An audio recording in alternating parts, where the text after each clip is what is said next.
here today. And so a lot of times we get questions like, what's the LA County Board of Supervisors and what do we do? So the LA County Board of Supervisors is the legislative and governing body of LA County, overseeing and over 10 million Angelenos. It's currently comprised of 5 supervisorial districts. Supervisor Holly Mitchell oversees the 2nd supervisorial district, and each district is comprised of about 2 million residents. The Board of Supervisors' key responsibilities, again, are legislation and policy, so passing policy that affects county services, overseeing and managing a multi-billion-dollar budget for public services, and oversees public services departments such as the Los Angeles Sheriff's Department, Department of Public Health, Department of Social Services. They also manage the land use and zoning, and then support community programmings like homelessness response and environmental initiatives and public transportation. Next slide, please. And with that, that is it for me. And so coming up will be Casey. Good evening, everybody. It's a little tight in here. Everybody okay? Awesome. Okay, my name is Casey Hervey, and I am one of the deputies of constituent engagement who represents the Willowbrook area. I also represent West Athens, West Rancho Dominguez, Athens Village, and a little bit of LA City. So if you know or need anything in any of those cities, I'm your girl. Okay, so ways to be civically engaged with LA County and our office. Okay, so our office has a bunch of different ways to get involved, and we don't want to assume that everybody knows what those ways are. So that's why we're going over what the Board of Supervisors is, how to get involved with our office, because we want to level set so everybody's on the same playing field and that everybody knows what's available. So if you ever have any questions or you just want to know, you can always contact our office by calling our office. Our office phone number is 213-974-2222. You can always call and say, what's going on? What's happening? What are you guys doing? And somebody will be able to give you any information. In addition to that, you can participate in any of our community events. We do a host of different community events. We have our RJLEs, and there's a bunch of different things that are always happening that you'll see throughout these slides that you're welcome to get involved in. You can also participate by getting involved in policy and legislation. What you're doing tonight is an example of how you can get involved in our policy process, in our legislative process. In addition to that, if you're not following Supervisor Mitchell or the Board of Supervisors on Instagram, type their names in, follow them on Instagram, follow them on Facebook, follow them on TikTok, YouTube, all of your social media websites, you can find them on there as well. And then our office has 2 newsletters. So we have our Mitchell Memo, which is our general 2nd District newsletter, and then we have one that is specific to our unincorporated areas. So if you're interested in signing up for any of those newsletters, highly recommend that you sign up for those, because we also send out and disseminate a bunch of information through those, and you can do that by going to mitchell.lacounty.gov, or you can give your email address to anybody in the room, and we'll make sure that you can get connected that way. In addition to that, we have our Chrysalis cleanups, which is a supplementive cleanup service that we have in addition to Public Works that our office supports specifically. So if you need cleanup stuff with illegal dumping in your area specifically, you can go to mitchell.lacounty.gov and you can put that information into the website as well. That's just a supplementive cleaning thing that we have to support that's specific to our unincorporated areas. And then in addition to that, we have our volunteer coalition. So if you want to get your community service hours or you just want to be involved, you can sign up for our volunteer coalition. You see they have t-shirts. We have a group of consistent volunteers that comes out to our events and supports and helps just undergird the work that we're doing. So if you're interested in that, you can also sign up for that. We have a QR code. I don't want to block it, but we have a QR code and you can sign up for that, or again, just ask one of us and we'll make sure we get that information to you. In addition to that, some very key ways to get involved with the office and just the Board of Supervisors in general is attending our board meetings. So we have board meetings that happen on Tuesdays at 9:30 a.m. You can come in person or you can go onto YouTube and see what they're talking about. They record all of the Board of Supervisors meetings on YouTube. So you just go into YouTube, type LA County Board of Supervisors, and the meetings, you'll be able to either watch them live or say you're at work during the day, you can watch the playback. But if you're you're interested in going in person, you can go down to the Kenneth Hahn Hall of Administration and watch them in person as well. So we have a QR code for that. In addition to that, we have something called cluster meetings. This is an initiative that Supervisor Mitchell championed, and the cluster meetings are an opportunity to get involved in the legislative process. So all of the things that are happening in the board meetings, like the memos and the conversations that they're having, we have these cluster meetings, and everything that they're going to talk about in the board meetings, the cluster meetings 2 weeks prior, their staff comes and presents on what they're going to be talking about before the board. So you can come in and tune into these meetings as well, in person and virtually, and talk about if there's any legislation or concerns that you have before it's already before the board and all the people are calling in. You can go to these cluster meetings and you can give your feedback on specific issues and things that are relevant to the different county departments. So this is a really key thing, because before it's on paper and before the board, you can call in and say, hey, I don't like this, I don't like that about what you're going to be presenting, and you can make your voice heard. So those are really important. And then in addition to that, we have our government reform task force. This is a task force that's going to be discussing the board expansion that's coming in 2030. If you did not know, the board will be expanding in 2030 from the 5 board of supervisors to 9 different board supervisors. And so if you're interested in learning more about like what's happening and what that's going to look like, you can tune in to the government task force meetings, and we have a QR code for that as well. Those also are happening in person, and you can call in to give public comment or ask any questions that you may have. And then finally, we have our second district commissions. So we have a bunch of different task force and advisory committees that are discussing different relevant things that are relevant to the second district that you can sign up for as well to go in and learn what they're talking about. These are also public meetings that are specific to different issues and areas. And if you go onto our website, you can see there's a long list of all the different committees that we have. And right at the top, it says what committees are open. So if you're interested in getting involved in a committee, getting deeper involved and wanting to support the office, you can go onto the website and find out a little bit more about those as well. So we have 4 different QR codes, but if you want, you can just ask one of us and we'll be able to support you as well. All right, and I'll turn it over to Alfonso. So for now, we're going to go into what we as the board or the office supervisor has done in these last 5 years. I'm going to my 6th year in this office, but can we go to the next slide? Some of the things, as you know, the federal cuts did impact everybody, including our families and close relatives here in Supervisor District 2. What we did do is the board did allocate $10 million for food distributions to be given out during this time, especially since a lot of our DPSS recipients for CalFresh were impacted during that time. We a couple of them areas that we had those were the Kia Forum, Exposition Park, Magic Johnson Park, and then at Lennox Middle School. And then aside from that, our office did put out our own food distribution through our discretionary funding. It was being led by Aaliyah from our team. Supervisor put $300,000 plus on that, and that was specifically to seniors, to lacked up apartments, and then we also went to organizations that were delivering food for our immigrant communities and those that are in mobile. So those are the organizations that we gave the food boxes to, and during this time period. So another update with the HR human resolution, the House Resolution 1. So we do know that this is going to significantly impact our CalFresh programs, the benefits, eligibility and benefits amounts. There's going to be a new work requirement and elimination of work exemptions in there. And it also added, we didn't put this in here, but it reminded me the Medicare changes that are coming up too. So we just put in that we are well aware from the county side. We are preparing for that as well. Next slide. So what are some of the other improvements we made? Next slide.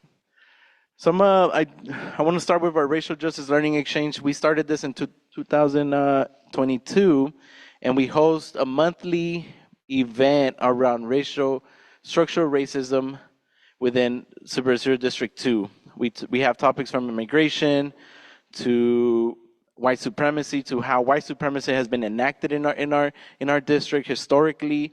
So we have these conversations every month, and I welcome you to go to our website where you could go to these events.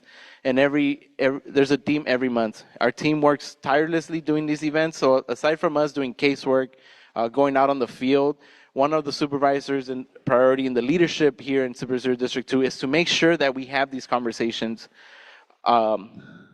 Next slide. We've recently we finished our voting process for the public budgeting. We did our pilot program in Florence-Firestone and then Ladera. This program was led by Tyler Webb and Francisco Lopez over there, who's just standing there, that guy. So this program, it's modeled around joint governance, where we made it a purpose that the community decided how and when they should use the funds. We allocated $1 million in total, $500K for Ladera and another $500K for Florence-Firestone.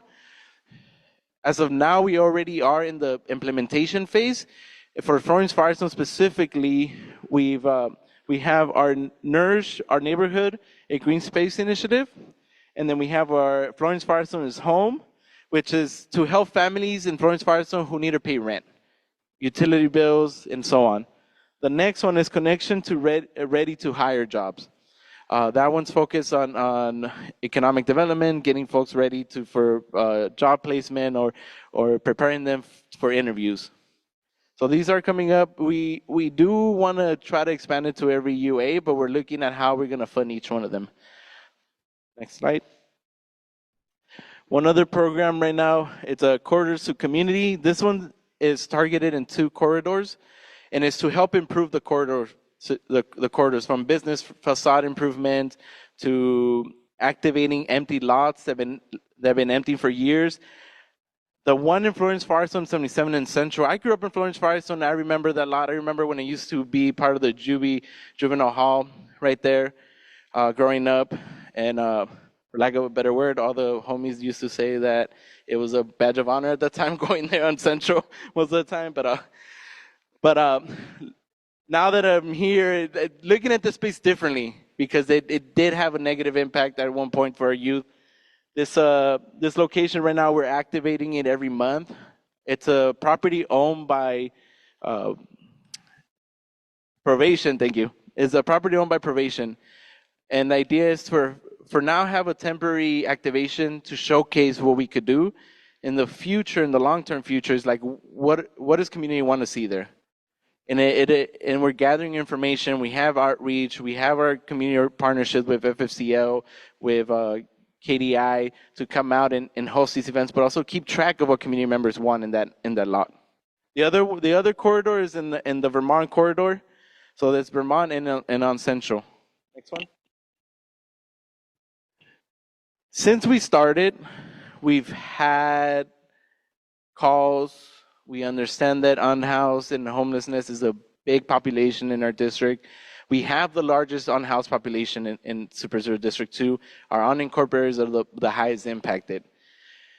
We started seeing RVs in our neighborhoods since the supervisor came in, and since he came into power, we took action. She took action. We've helped start the RV and camping protocols within the county that we did not have at all. Next slide.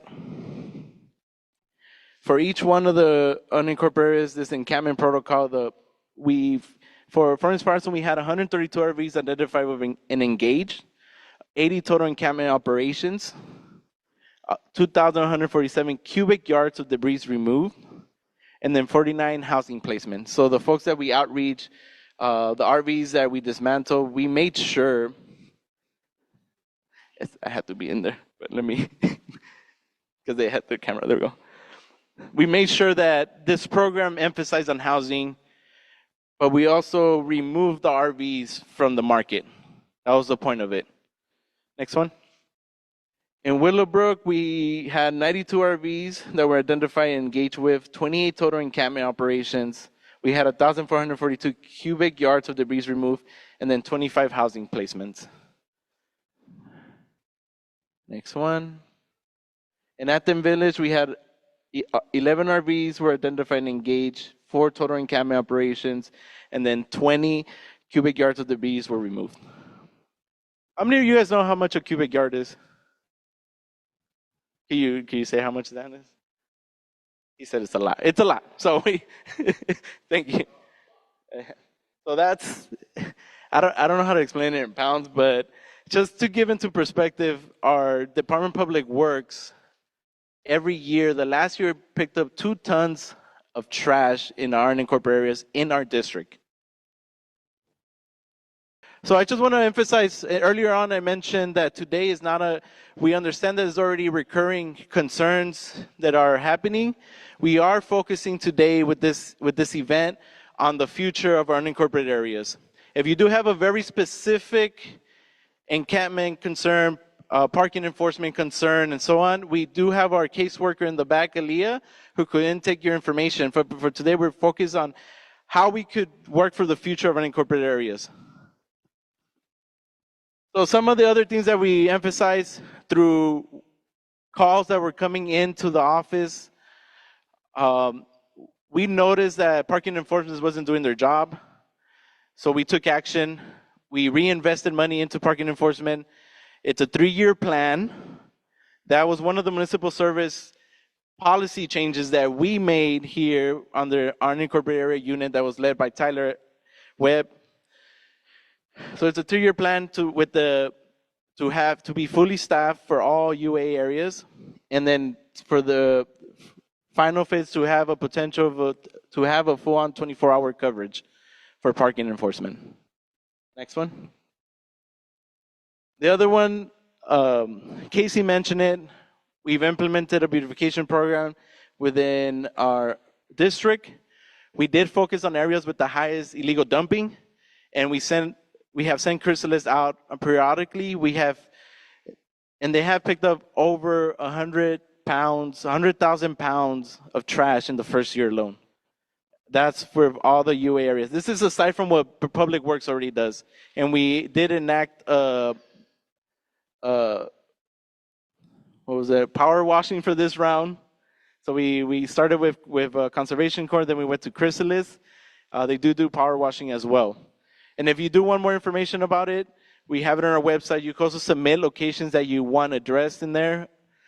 We do still welcome you to go to the Works app, but if you have an area that's repeatedly being dumped illegally, please let us know, and then we'll start sending the chrysalis folks out there to go out periodically. Next slide. Here are some of the locations in Willowbrook we've gone to. That's supposed to be Florence-Firestone. We have it backwards. So Florence-Firestone is 77 Central May Avenue between Manchester, Nato, and Florence Avenue in Compton. The Willowbrook locations, which are down here, we've gone around Magic Johnson, 125th and 135th and Broadway, Willowbrook Avenue, from Rosa Park Station to El Segundo. On Athens Village, we've gone to El Segundo from South Figueroa to Avalon Boulevard, 131st Street and Broadway, 133rd and Street and Broadway. The El Segundo one, I do want to recognize that's a border with Athens Village and Rosewood, but the same complaints come from the same neighborhood because it just borders right on the El Segundo Boulevard. Next one. Some other additional services. We've implemented in the county the emergency rent release program. That's for people that were impacted by the fire, for folks that lost their job during the fire. And then it's also to help our undocumented friends and family members. That's going to get started soon. We do have information at the table for that. And that's going to be run by Department of Consumer and Business Affairs. Wait, go a little bit, go back again. I do want to emphasize that we do have one for the public budgeting for Florence-Firestone. So for families living in Florence-Firestone, there's also that program specifically because that's what was voted on. Next one. The supervisor led on the micro enterprise home kitchen operations. So this is to be able to sell from your house. We've put the process forward. So if you want to sell from your house and make extra cash or you're able to get permits now through the county. Next one. Of course, one of the supervisor's biggest programs. She is a big believer in the UBI program, Universal Basic Income. We did this for 3 years, and randomly selected 1,000 recipients with $1,000 per month for 3 years. We are, and the next one is 200. In 2024, the program is planning to include 200 foster youth to receive $1,000 per month for 2 years. This is part of the Universal Basic Income movement, and the supervisor is a big firm believer in this. Next one. One of our other programs is that we found money, we passed it through the board, and we have social workers right now at libraries to assist our on-house neighbors that are hanging out around the libraries. Next slide. So what are we working on for the future? Right now we are preparing for the 2028 Olympics. What we're focusing on here in the office is how we could benefit our unincorporated areas, how the events could be beneficial to our unincorporated areas, but also our small businesses. So our advocacy is around that, making sure that small businesses are able to get into the contracts that Metro, that the Olympics is getting into. So we have asked our CEO office to do an analysis on the impact, the financial impact, the financial impact on the 2020 Olympics and how that could benefit our communities. One of our other big topics, aside from parking enforcement, is addressing illegal street takeovers. Since we did the motion last couple years ago, in 2024, late 2024, we've seen a 35% reduction in street takeovers in Supervisor District 2. And I want to emphasize, because we didn't just rely on enforcement, we relied on our Department of Youth Development, who is doing outreach. We've asked the social media companies to demonetize profiles that are making money off of this. And we've asked our Department of Public Works to make sure that they put engineering intervention sites in areas that are highly impacted. So these are our takeovers. This is where folks go out and do donuts and so on. We still have a lot of work to do, but we have seen a 35% reduction from the first quarter to now. And we'll start doing the analysis for the next year, because we started this last year, and the board brings this. So anyone that's interested, the board brings this every quarter. We've asked our Sheriff's Department, our Highway Patrol, and the task force was able to get a memorandum of understanding with multiple law enforcements to work together around this. And that's because we put that motion together because the supervisor made it a point. If it wasn't for that, there wasn't going to be no MOU. And if it wasn't for that, we wouldn't have made the changes within Department of Public Works to do intervention things. So we've been working on this, and it all started in 2024 with a motion and an action from the board, from our supervisor, to make sure we address this. The next one is our sidewalk street bending. I know this is a big concern around all our communities because of the blocking and so on. The supervisor in our office does believe that we need to give opportunity to everyone to make money and be able to sustain themselves. We are in the process to solve some of the other concerns, which is how do we address the blocking of sidewalks, which is a big one. The Department of Consumer Business for the Economic Opportunity is already making the effort to get folks permitted and follow the rules. So we're in that process right now. I understand that it doesn't feel that way, but we're in that process right now to make sure that they get permitted. So now, other than that, we did give a $1 million small business mobility fund to make sure that folks are in compliance and help them get to that process to get into compliance. Again, the supervisor believes, well, hold on, question to a bit. The supervisor believes that we need to give the opportunity to every individual to make sure that they're able to pay their bills and make sure they're able to eat. Next one. Our next one is the non-conforming vehicle ordinance. This is a long-term project that we've been working on with our public works, and it's to help address some of the concerns with RVs that are being parked in our neighborhoods. This is going to help with enforcement after the on-house operation cleanups that are happening to make sure that they don't return back. It is still pending to come to the board, so we'll be able to implement it across all of our unincorporated areas. This will impact any car that's oversized. So it doesn't also include RVs. It also includes loncheras, lunch trucks, and so on.